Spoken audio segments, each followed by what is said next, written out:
Hi, Merry Christmas mga Lods. Good morning po.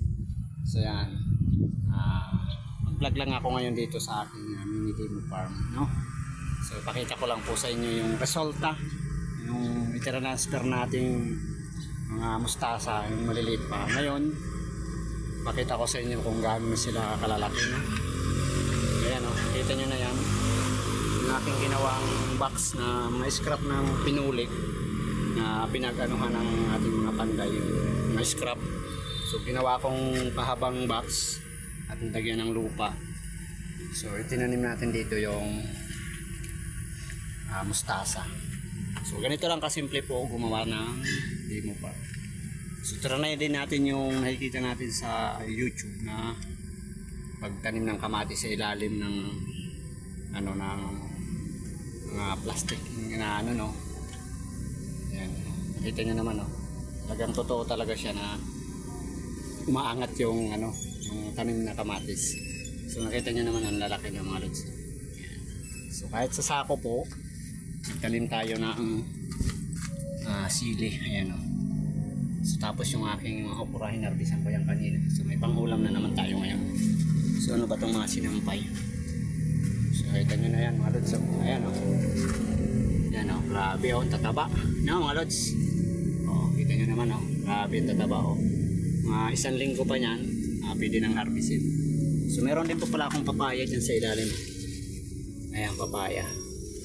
So ayan po, pinakita ko lang po sa inyo at may vlog ko to, diba, nung nakarang araw na nag-transfer ako dito.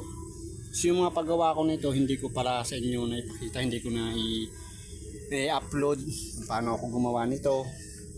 Kasi nasira yung ating isang cellphone, nandun yung isang video natin sa paggawa nito, kaya hindi ko na i-upload. So pinakita ko lang sa inyo yan. Ganda, no mga lods. So pag nag-harvest to, tataniman ko dito ng pinsay para mayroon tayong pinaglilibangan dito sa construction site, no. So yun mga lods, Merry Christmas po ulit sa inyo. So ipakita ko naman po sa inyo yung aking tinanim na ampalaya doon. Tara, samahan niyo po ako.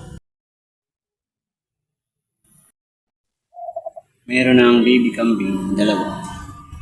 Yung anak na ito, kagabi. Ayan, dalawa yung anak nila. So yan mga lods, oh. Yung aking tinanim dito na ampalaya. Maakyat na siya. Mahina lang bumunga pag ganun talaga, pag may wala kang spray insecticide, no?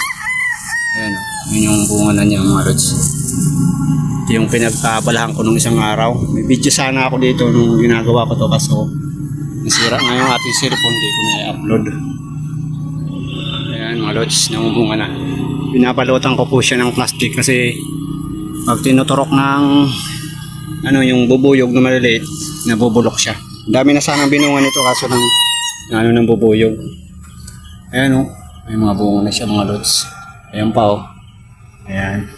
So yung sitaw, hindi pa rin namumunga. Tapos marami akong mga tinanim na patula. Ito sayang din. Kapag lang pala, pag binhi na galing lang sa hindi rin natutuloy. Makukulit kong alaga. Kahit paano mga lods, pwede ka magtanim kahit sa sako lang. Ayan mo naman yung aking patula. Dito ko siya paakyatin sa kakawati. Ito yan, para yan na siya mamunga. Lahat manginginabang yan pagdating ng araw na mamunga na yan, kasama natin dito sa construction site. So yan, pinakita ko lang sa inyo mga lods ang aking mini demo farm na hindi ko na i-upload sa inyo nung paano ko ito nagawa, paano ko ginawa.